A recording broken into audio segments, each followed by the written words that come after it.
ഇന്നത്തെ വീഡിയോയിൽ നമുക്ക് രണ്ട് ടേംസ് നോക്കാം. Have, has. ഇതിന് രണ്ടിനെയും അർത്ഥം ഉണ്ട് എന്ന് തന്നെയാണ്. പക്ഷേ കൂടുതൽ ആളുകൾക്കും അത് കൺഫ്യൂഷൻ ഉണ്ടാക്കാറുണ്ട്. അതുകൊണ്ട് ചെറിയ രീതിയിൽ നമുക്കൊന്ന് നോക്കാം. ഹാവ്, ഹാസ് എന്ന് പറഞ്ഞാൽ ഉത്തരം ഉണ്ട് എന്ന് തന്നെയാണ്.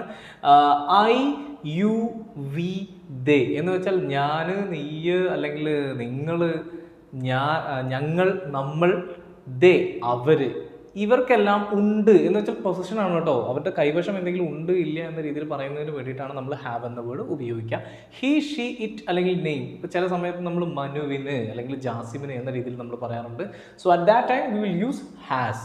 അതായത് I have, you have, we have, they have. Okay, he has, she has, it has, then name, which means for example John has എന്ന രീതിയിൽ നമ്മൾ പറയുന്നത്. ഇത് നമ്മുടെ നാവിന് വഴക്കം വരുന്നതിന് വേണ്ടിയിട്ട് നമ്മൾ വോയിസ് ആയിട്ട് ഒരു പ്രാക്ടീസും കൂടെ ചെയ്യണം എന്നുണ്ട്. നമ്മുടെ ഓൺലൈൻ ക്ലാസ്സിൽ നിങ്ങൾക്ക് ഓൾറെഡി അറിയാലോ ആ പ്രാക്ടീസ് ഉണ്ട്.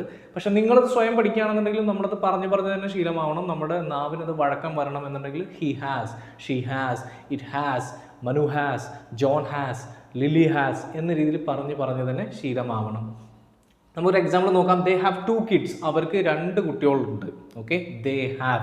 അപ്പോൾ he has a bike. Okay, she has a class tomorrow.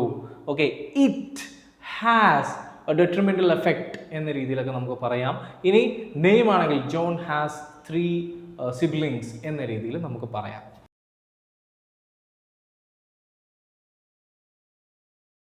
ഇനി നിങ്ങൾ സ്പോക്കൺ ആണ് നോക്കുന്നതെങ്കിൽ ഇതിന് ഇല്ല എന്ന രീതിയിൽ പറയുമ്പോൾ എൻ്റെ കൈവശം ഇല്ല, അല്ലെങ്കിൽ അവരുടെ കൈവശം ഇല്ല, അവർക്കില്ല, ഞങ്ങൾക്കില്ല എന്ന രീതിയിൽ പറയണമെന്നുണ്ടെങ്കിൽ നമുക്ക് വളരെ സിമ്പിൾ ആയിട്ടുള്ള ഒരു ടേം നോക്കാം.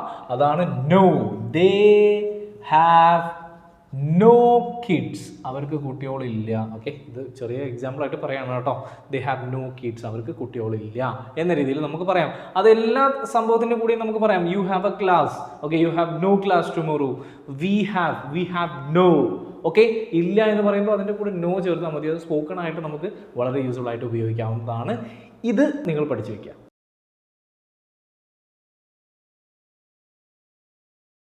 ഹാവ്, ഹാസ് പഠിക്കുന്ന സമയത്ത് കൂടുതൽ ആളുകൾക്കും സംശയം വരുന്നതാണ്. നമ്മൾ സാധാരണ ഇങ്ങനെ പറയുന്നത് ദേ ഹാവ് 2 kids, അല്ലെങ്കിൽ U have a class tomorrow, ഇനി അതുപോലെ ഷീ ഹാസ് എ ബൈക്ക് എന്ന രീതിയിൽ നമ്മൾ പറയാറുണ്ട്. അപ്പോൾ ഉണ്ടോ എന്ന് ചോദിക്കുന്നതിന് വേണ്ടിയിട്ട് ചില ആളുകൾ നമ്മളോട് ചോദിക്കാറുണ്ട് ഹാവ് യു എന്ന രീതിയിൽ ചോദിക്കാൻ പറ്റുമോ? ഹാവ് യു കിഡ്സ്, നിങ്ങൾക്ക് കുട്ടികളുണ്ടോ എന്നുള്ളത്. ആക്ച്വലി ഇപ്പോഴത്തെ ഒരു സിനാരിയോയിൽ നമ്മൾ ഏത് രീതിയിൽ ഇംഗ്ലീഷ് ചോദിക്കുകയാണെന്നുണ്ടെങ്കിൽ അത് ആക്സെപ്റ്റബിൾ തന്നെയാണ്. നമ്മൾ വെറുതെ പിന്നെ അത് ബ്രിട്ടീഷ് ആവണം അല്ലെങ്കിൽ അമേരിക്കൻ ആവണം എന്നുള്ള ഷാറ്റിംഗ് പിടിച്ചിട്ടൊന്നും കാര്യമില്ല. The main purpose is communication. So if your idea is conveyed then that's it. അത് മതി. അതാണ് കമ്മ്യൂണിക്കേഷൻ എന്ന് പറയുന്നത്. സോ ഇങ്ങനെ വേണമെങ്കിൽ നിങ്ങൾക്ക് ഉപയോഗിക്കാം. നമ്മുടെ ക്ലാസ്സിൽ ഇത് ഡീറ്റെയിൽ ആയിട്ട് ഞാൻ പറഞ്ഞിട്ടുണ്ട്. എങ്കിലും ഞാൻ നിങ്ങൾക്ക് ഒന്നുകൂടെ പറഞ്ഞു തരാം. ഹാവ് യു കിഡ്സ് എന്ന് ചോദിക്കുമ്പോൾ നിങ്ങൾക്ക് കുട്ടി ഉണ്ടോ എന്നുള്ളത് നമ്മൾ ശരിക്കും പറഞ്ഞാൽ അതൊന്ന് ഫ്രെയിം ചെയ്തിട്ട് നമ്മൾ ക്രിയേറ്റ് ചെയ്തിട്ടാണ് ചോദിക്കുന്നത്. പക്ഷേ എങ്കിലും അതിൽ നിന്നും വ്യക്തമാണ് നമ്മുടെ ചോദ്യം എന്താണെന്നുള്ളത്. സോ നിങ്ങൾക്ക് ഇങ്ങനെ ഉപയോഗിക്കുന്നതിന് കുഴപ്പമൊന്നുമില്ല. സ്റ്റാൻഡേർഡ് ആയിട്ട് നിങ്ങൾക്ക് ഉപയോഗിക്കണം എന്നുണ്ടെങ്കിൽ do you have any kids എന്ന രീതിയിൽ ചോദിക്കാം. ഒരു ഡു ഉണ്ടാവും. പക്ഷേ അത് നിങ്ങൾക്ക് കൺഫ്യൂഷൻ ആയിട്ട് തോന്നുന്നുണ്ടെങ്കിൽ ആ ഡു എടുത്തിട്ട് മാറ്റാം. ഹാവ് യു കിഡ്സ് എന്ന രീതിയിൽ നമുക്ക് ചോദിക്കാം. പക്ഷേ അത് നമുക്ക് മനസ്സിലാവേണ്ടത് എന്താണ്? സ്റ്റാൻഡേർഡ് ആയിട്ട് നമ്മൾ പറയുന്ന ഒരു ഇംഗ്ലീഷ് വാചകമല്ല എന്നുള്ളത് മനസ്സിലാക്കുക. ഇനി ഹാസ് ആണെങ്കിൽ നമുക്ക് അങ്ങനെ തന്നെ ചോദിക്കാം.